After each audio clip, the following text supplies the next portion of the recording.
दोस्तों स्वागत है आपका आपके चैनल जॉब इन्फो में। दोस्तों आज हम पर बात करने वाले हैं रीजनिंग एसएससी रीजनिंग के क्वेश्चन यहाँ पर हम सॉल्व करने वाले हैं। दोस्तों रीजनिंग के हम यहाँ पर 20 क्वेश्चन करेंगे, इम्पोर्टेंट 20 क्वेश्चन। तो यहाँ से आपको काफ़ी इसी तरह के क्वेश्चन आपको एसएससी में देखने को मिलेंगे। तो यहाँ पर आपको सभी क्वेश्चन का आंसर ईमानदारी से देना है और आपको कमेंट में बताना है कि आपने कितने क्वेश्चन का सही जवाब यहाँ पर दिया। तो चलिए यहाँ पे वीडियो को शुरू करते हैं, ज़्यादा समय आपका ख़राब ना करते हुए। देखिए पहला क्वेश्चन में बोला गया है कि दी गई आकृति के सही दर्पण प्रतिबिंब का चयन कीजिए जब दर्पण को नीचे दिखाए अनुसार m n पॉइंट पर रखा गया है। तो देखिए यहाँ पर अगर देखें कि m और n को यहाँ पर जो संख्या दी गई है, जो भी लेटर्स दिए गए उसके नीचे ले रखा गया है। जब दर्पण को इस तरह रखा गया है तो दर्पण में जो इमेज बनेगी वो वाटर इमेज की तरह बनेगी। तो देखिए वाटर इमेज की तरह बनेगी, तो यहाँ पर आप इसको देखें गौर से। देखिए वाटर इमेज में जो सी है वो चेंज नहीं होगा, एल है इस तरह हो जाएगा, और के जो है तो यहाँ पर आप ऑप्शन से मिला सकते हैं। सी सभी में ये ऑप्शन हमारा नहीं हो सकता, सी ठीक है। एल इस तरह नहीं बनेगा तो ये ऑप्शन भी यहाँ पर कैंसिल हो जाएगा। अभी दो ऑप्शन में से देखते हैं। यहाँ पर आप थर्ड ऑप्शन पे देखेंगे के की जो यहाँ पर इस तरह दिया गया है तो उसकी जो ये भुजाएं रहेंगी वो इसी साइड रहेंगी जिस तरह ऊपर दी गई है, बस इसका डायरेक्शन चेंज होगी। तो यहाँ पर ऑप्शन बी भी गलत, तो ऑप्शन सी हमारा राइट आंसर हो जाएगा। उसके बाद यहाँ पर नेक्स्ट क्वेश्चन देख सकते हैं। एक निश्चित कूट भाषा में कार्ट लाइट को स्ट्रा हैंडल के रूप में कूटबद्ध किया जाता है और प्लग लाइट को टोज हैंडल के रूप में कूटबद्ध किया गया है। तो कार्ट प्लग को टोज स्ट्रा के रूप में कूटबद्ध किया गया है, तो कार्ट के लिए कूट शब्द क्या है? तो देखिए यहाँ पर आप देख सकते हैं कार्ट लाइट और प्लग लाइट दोनों में जो कॉमन जो वर्ड है वो लाइट जो वर्ड है वो कॉमन है, और यहाँ पर आप देख सकते हैं हैंडल जो वर्ड है ये क्या है? कॉमन। तो लाइट को यहाँ पर हैंडल के रूप में दर्शाया गया है।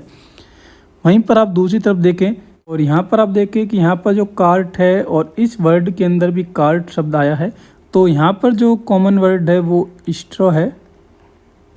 तो इसका मतलब कार्ट के लिए जो कूट शब्द क्या है? कार्ट के लिए स्ट्रॉ शब्द यहाँ पर यूज किया गया है। तो option number B is correct.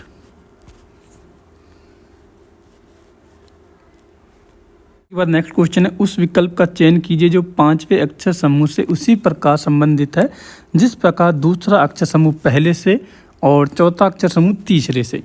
तो देखिए इसको हम यहाँ पर सॉल्व करेंगे कि जो दूसरा अक्षर समूह पहले से उसी प्रकार संबंधित होना चाहिए, और हमें यहाँ पर छठा जो समूह निकालना है और उसका पांचवें से उसी प्रकार संबंध होना चाहिए जिस प्रकार दूसरे का पहले से, चौथे का तीसरे से।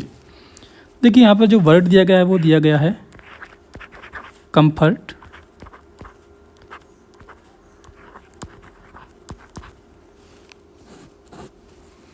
कंफर्ट को अगर यहाँ पर देखिए हम लिखें OCFMTRO,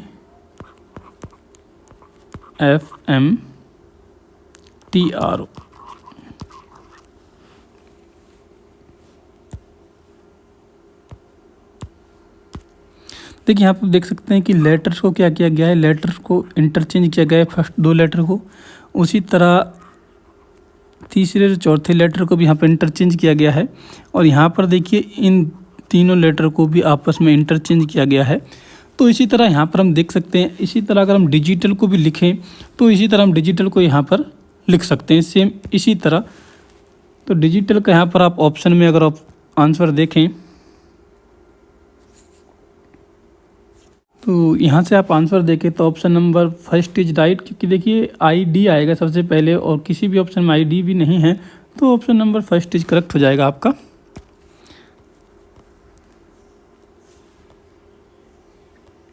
देन उसके बाद हमारा नेक्स्ट क्वेश्चन है, निम्नलिखित में से कौन सी संख्या दी गई श्रेणी में प्रश्न चिन्ह को प्रतिस्थापित करेगी?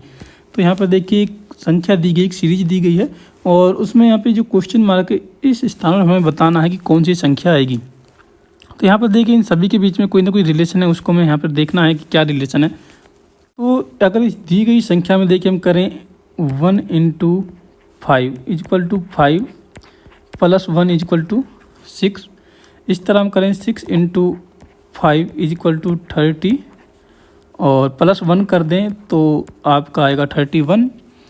तो इस तरह पे 31 × 5 155 +1 करेंगे तो 156। तो यहाँ का इसका मतलब है कि हमें पहले 5 से गुना करना है, देन जो संख्या है इसमें +1 कर रखा है तो 156 को हम 5 से गुना करेंगे। 15 पंजे 75 और प्लस में 30, 6 पंजे 30, तो ये हो जाएंगे 780 और +1 तो 781। तो 781 ए नंबर है जो हमारा करेक्ट आंसर हो जाएगा, ऑप्शन ए। उसके बाद देखिए यहाँ पे अपना नेक्स्ट क्वेश्चन देखें तो नेक्स्ट क्वेश्चन बोला गया नीचे दिए गए समीकरण को गणितीय रूप से सही करने के लिए किन 2 चिन्हों का आपने बदलना चाहिए। तो यहाँ पे देखिए सबसे पहले देखिए जो हमें जो समीकरण दिया गया है हमें यहाँ पर आंसर लाना है 93। तो देखिए यहाँ पे सबसे पहले हमें देखना है कि हम किन 2 चिन्हों को बदलने से यहाँ पर ये संख्या ला सकते हैं। सबसे पहले देखिए 72 को 6 से गुना किया गया है, यानी कि काफ़ी बड़ी संख्या यहाँ पर आने वाली है। 6 7 42 420 के समथिंग यहाँ पर कुछ आने वाला है। तो हमें हमारा आंसर इतना बड़ा नहीं है, तो इसका मतलब हमें यहाँ पर एक तो गुना को चेंज करना होगा। दूसरा आप दूसरा टर्म देखें कि 18 को 5 से डिवाइड किया गया है, जो कि कंप्लीटली इसको डिवाइड नहीं करेगा और जो आंसर जो आएगा वो पॉइंट में आएगा। तो पॉइंट में जो संख्या आ जाएगी तो जबकि हमारा आंसर जो है वो पॉइंट में नहीं है, कंप्लीटली नंबर है। तो यहाँ से हम कह सकते हैं कि अगर हम गुना और भाग को यहाँ पर अगर डिवाइड करें, आपस में इंटरचेंज करें, तो शायद हमारा आंसर आ जाए। तो क्या ये ऑप्शन में है, तो वो यहाँ पर हम देख सकते हैं।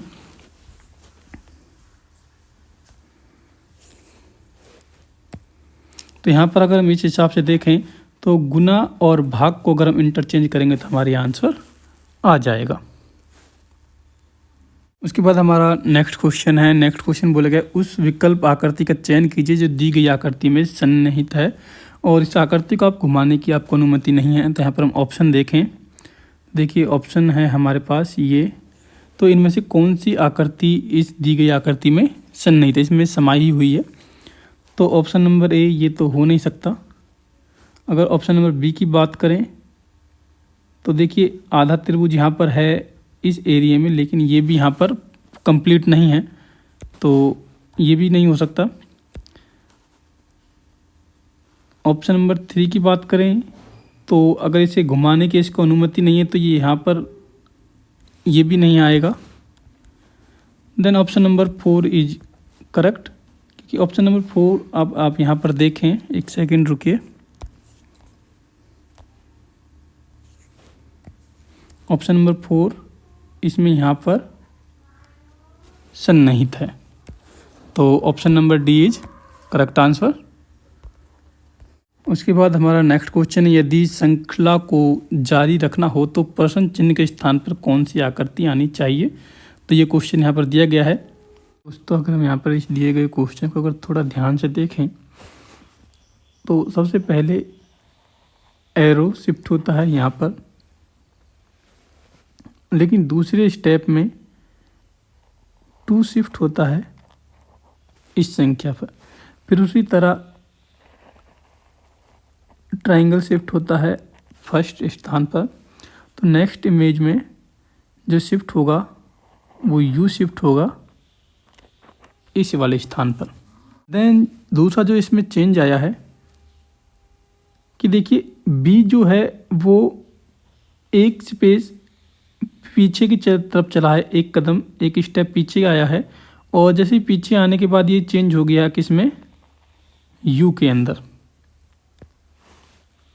और फिर देन यू एक कदम पीछे चला और देन उसके स्थान पर अगर हम जैसे अगर यू को नहीं देखें, अगर हम उसकी तरह यू की जगह बी को ही कंसीडर करें, जैसे बी सेकंड स्थान पर था, अगली इमेज में तीसरे स्थान पर आया, देन चेंज हो गया किसके अंदर, यू के अंदर।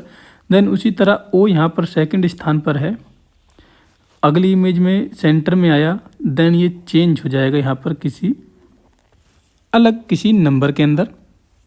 तो अगर हम यहाँ पर अब इन दोनों कंडीशन के यहाँ पर अप्लाई करने के बाद अपने ऑप्शन को देखें तो सबसे लास्ट में आना चाहिए हमारा यू। तो 2 ही ऑप्शन के अंदर हमारा यू यहाँ पर दिया गया है, तो इन दोनों में से हम कंसीडर करेंगे। देन हमारा जो ओ जो लेटर है वो चेंज होगा किसी नेक्स्ट लेटर में, तो यहाँ पर देखिए सेंटर में ओ ही दिया गया है, तो ये वाला ऑप्शन यहाँ पर गलत हो जाएगा। तो option number B is correct. तो यहाँ पर जो आंसर आएगा वो अपना आएगा ऑप्शन नंबर बी। देन उसके बाद हमारा क्वेश्चन है, ए की पासे एक डाइस है जिस पर अक्षर पी से यू तक अंकित है और कि अलग अलग स्थितियों में दर्शाया गया उसी डाइस को, और यू दर्शाने वाले फलक के विपरीत फलक हमें ज्ञात करना है कि जिस भी फलक पर यू लिखा है उसके विपरीत क्या होगा। तो देखिए अगर इस क्वेश्चन को हम करें, यहाँ पर देखें P कॉमन है, इस पर भी P कॉमन है, यहाँ भी इस फलक पर S कॉमन है और इसके इस फलक पर S कॉमन है, लेकिन U और R दो अलग अलग संख्या हैं। तो इसका मतलब U के जो विपरीत जो होगा वो R होगा। अगर देखिए किसी भी डाइस के 3 फलक हमें दिखाई देते हैं और उसमें से देखिए 2 फलक दोनों डाइस पर कॉमन है, तो जो तीसरा जो फलक है वो एक दूसरे के विपरीत होते हैं। तो U का जो विपरीत होगा वो हमारा R होगा, तो वही हमारा राइट आंसर हो जाएगा यहाँ पर। तो यहाँ पर आप देख सकते हैं option number 4 is correct answer. उसके बाद हमारा क्वेश्चन है, उस समूह का चयन कीजिए जिसमें संख्याएं उसी प्रकार संबंधित हैं जिस प्रकार निम्नलिखित समूहों से की संख्याएं। तो यहाँ पर देखिए 2 समूह दिए गए हैं और यहाँ पर हमें एक ऐसा समूह ऑप्शन में से ढूंढना है जो इसी समूह से संबंधित है। तो देखिए यहाँ पर देखिए हम इन संख्याओं में जोड़ गुना भाग कुछ भी कर सकते हैं, लेकिन बस इन संख्याओं को विभाजित नहीं कर सकते। जैसे अगर 20 को हम 2 और 0 में विभाजित कर दें, इस तरह नहीं करना है। बाकी सभी हम कंडीशन यहाँ पर अप्लाई कर सकते हैं। तो देखिए बात करें अगर हम इस क्वेश्चन की, देखिए 20, 30 और 450 450। देखिए हम क्या करें, अगर 20 और 30 को यहाँ पर ऐड कर दें तो 50 हो जाएगा और फिर इसको यहाँ पर मल्टीप्लाई कर दें 9 से, तो हमारे पास जो संख्या आएगी वो 450 आएगी। इसी तरह हम करें 35 + 25 और फिर इसको मल्टीप्लाई कर दें 9 से, तो 35 25 60 6 9 54 540। तो यही दोनों कंडीशन दोनों में है। तो इसी तरह की कोई कंडीशन इसमें से हमें ढूंढना है कि कौन सा ऑप्शन होगा। तो option number 3 is correct answer. उसके बाद हमारा नेक्स्ट क्वेश्चन, कौन सा विकल्प दिए गए समूह के सही क्रम का प्रतिनिधित्व करता है जैसे वे अंग्रेजी शब्दकोश में दिखाई देते हैं। तो यहाँ पर ये 5 शब्द दिए गए हैं और इन्हें हमें अंग्रेजी जैसे डिक्शनरी में अरेंज होते हैं उसी तरह में इनको यहाँ पर अरेंज करना है। देखिए M सबके अंदर कॉमन है, तो उसके बाद हम सेकंड लेटर देखेंगे, A सभी के अंदर कॉमन है। देन उसके बाद N, उसके बाद S और फिर G और T। तो देखिए सबसे पहले G आता है तो यहाँ पर 4। देन उसके बाद तीसरे लेटर में अगर देखी जाए तो N आता है, तो 1 और 2 में से कोई भी हो सकता है। उसके बाद इसलिए हम अगला लेटर देखेंगे, तो अगला लेटर 1 के अंदर N है और देन इसमें A है, तो यहाँ पर इसका मतलब 2 आएगा, देन फिर 1 आएगा। तो अगर आप इतना सॉल्व कर लेते हैं इसके बाद आप ऑप्शन देखें तो आपको शायद ऑप्शन में ये आसानी से मिल जाए। तो यहाँ पर आप देख सकते हैं अगर ऑप्शन की हमारा जो ऑप्शन आया था सिर्फ 2 ही ऑप्शन है जिनमें 4 सबसे फर्स्ट है और देन 2 और 1, तो ऑप्शन नंबर 3 करेक्ट आंसर हो जाएगा हमारा। उसके बाद हमारा नेक्स्ट क्वेश्चन, नीचे दिए गए समीकरण को गणितीय रूप से सही करने के लिए किन 2 चिन्हों को आपस में बदलना चाहिए। तो ऐसा ही क्वेश्चन अभी हमने थोड़ी देर पहले किया था, तो ये क्वेश्चन आपके लिए और इसका आंसर जो आएगा वो आपको हमें कमेंट बॉक्स में बताना है कि कौन सा ऑप्शन यहाँ पर होने वाला है। देखिए दोस्तों यहाँ पर हमारा नेक्स्ट क्वेश्चन है, निम्नलिखित में से कौन सा पद दी गई श्रृंखला के प्रश्न चिन्ह को प्रतिस्थापित करेगा। तो यहाँ पर देखिए श्रृंखला दी गई है और यहाँ पे बोला गया क्वेश्चन स्थान पर कौन सी श्रृंखला यहाँ पर आने वाली है। तो यहाँ पर अगर हम देखें तो इस तरह के क्वेश्चन एसएससी बहुत ज़्यादा पूछता है, काफ़ी टाइम ये क्वेश्चन आते हैं। 2 या 3 क्वेश्चन आपको रीजनिंग के अंदर इस तरह के क्वेश्चन आपको देखने को मिलते हैं, तो इसलिए आप इस क्वेश्चन को देखिए। अगर देखिए श्रृंखला को देखें, देखिए जो फर्स्ट लेटर है E, G, K and Q। तो देखिए E और G के अगर लेटर में देखें तो E में +2 करेंगे तो हमारे पास G आता है, क्योंकि E की जो वैल्यू होती है वो 5 और G होता है हमारा 7 पर होता है, 7 नंबर पर। देन G और K के बीच में +4 7 4 11, K और Q के बीच में +6 11 और 6 17। तो इसी तरह में अगर श्रृंखला को आगे जारी रखें तो जो अगला जो लेटर आएगा वो +8 होने पर आएगा। उसी तरह इस यहाँ पर देखें जेड और एक्स। यहाँ पे देखिए श्रृंखला में माइनस हो रहा है, कितना माइनस हो रहा है, जेड और एक्स, 26 से 24 तो -2, देन 24 से 20 -4, और टी से एन यानी 20 से कितना आया, 14 पर आए तो -6, देन अगला जो नंबर आएगा वो आएगा हमारा -8 करने पर। उसी तरह फिर हम इस श्रृंखला को यहाँ पर देखें, एफ और एच, देखिए यहाँ पर फिर अगेन +2 कर रहे हैं इस श्रृंखला में हम, एच और एल +4, एल और आर +6, और आर जो अब अगला जो लेटर आएगा श्रृंखला का वो होने वाला है +8। तो यहाँ से देखिए हमारी जो श्रृंखला जो आने वाली है वो क्या आएगी, वो यहाँ पर देखें तो देखिए क्यू की वैल्यू जो होती है वो होती है हमारी कितनी, 17 और 8 25, तो वाई। एन की वैल्यू होती है हमारी 14 में से 8 गए तो 6, तो एफ। आर होता है हमारा 18 और 8 26, तो यानी कि हमारे पास आने वाला है जेड।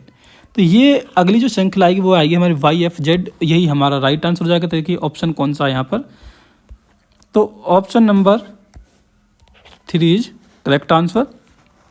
देन उसके बाद नेक्स्ट क्वेश्चन, तो नेक्स्ट क्वेश्चन भी इसी तरह का है और इसी तरह हमें सॉल्व करना है। तो देखिए आप इसको एक बार सॉल्व कीजिए, उसके बाद देखते हैं इसमें क्या होना है। तो यहाँ पर जो श्रृंखला दी गई है ZACF, इस तरह एक श्रृंखला दी गई है और हमें यहाँ पे बताना है कि इस क्वेश्चन मार्क के स्थान पर यहाँ पे कौन सी श्रृंखला आने वाली है। तो देखिए दोस्तों, Z फर्स्ट लेटर देखें, Z है, फिर W है, फिर इस तरह यहाँ पे क्वेश्चन में फिर Q है, फिर N है। तो देखिए हम जो श्रृंखला है वो हर लेटर माइनस हो रहा है, उसी तरह A X R O second letter भी इस तरह माइनस हो रहा है। तो यहाँ पर हम देखें तो Z और W कितना डिफरेंस है, 26 और 23 -3 का। Q और N 17 और 14 -3 का। A और X, A होता है 1, तो इसको -3 करें तो ये कितना आएगा हमारा, 1 पर आएगा Z, फिर 2 पर Y, 3 पर X आएगा। तो यहाँ पर भी देखा जाए तो -3 ही है।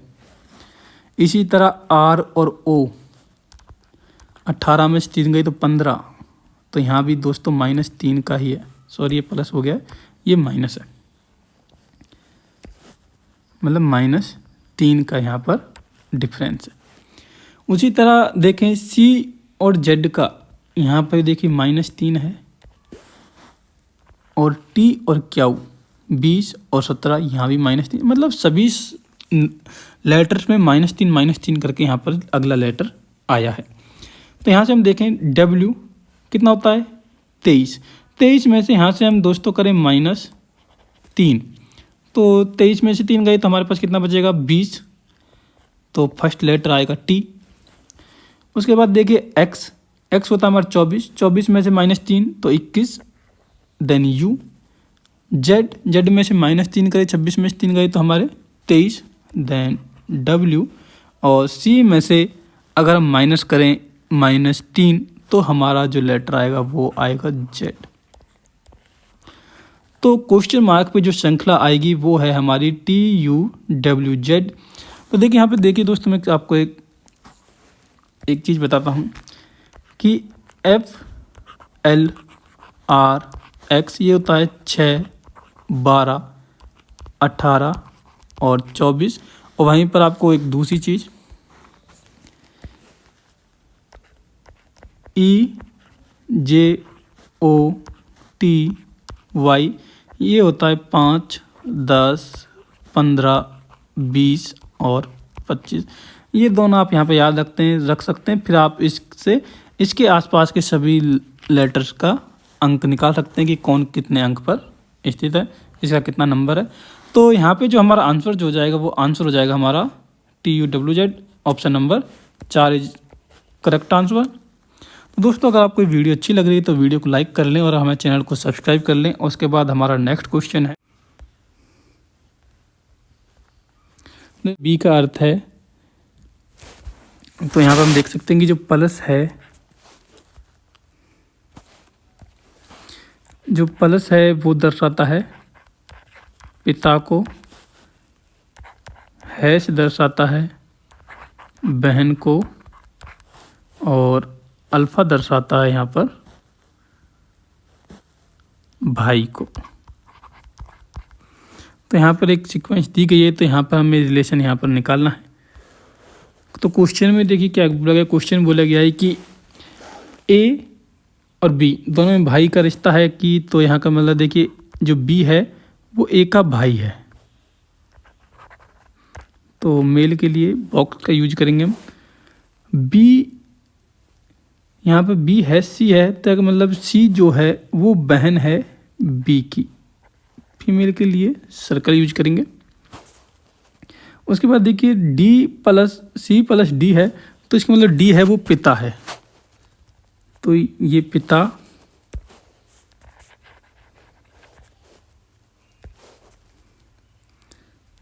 तो यहाँ पर डी पिता है सी का, और देन ई जो है वो डी का पिता है।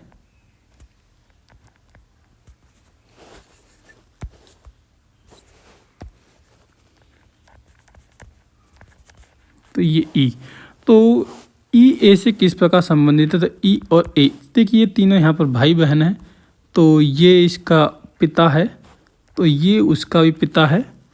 यहाँ पर इस तरह का कुछ ये रिलेशन है। तो यहाँ पर अगर हम देखें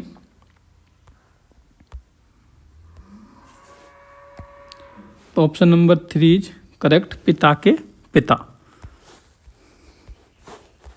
यहाँ पर आप देखेंगे नेक्स्ट क्वेश्चन, निम्नलिखित में से कौन सी संख्या दी गई श्रेणी में प्रश्न चिन्ह को प्रतिस्थापित करेगी।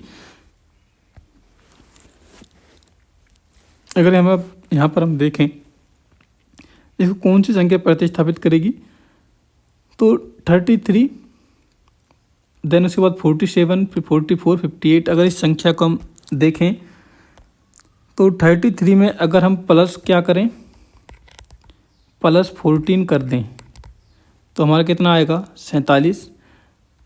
यहाँ पर -3, देन 44, देन फिर प्लस 14, 58, -2 प्लस 14 -1, देन इसके बाद हम करेंगे प्लस 14। तो 69 में प्लस 14 करेंगे तो हमारे पास कितना आएगा 83। तो 83 जो हमारा करेक्ट आंसर। तो यहाँ पर हम देख सकते हैं ऑप्शन नंबर 4 इज हमारा राइट आंसर हो जाएगा इस क्वेश्चन के लिए।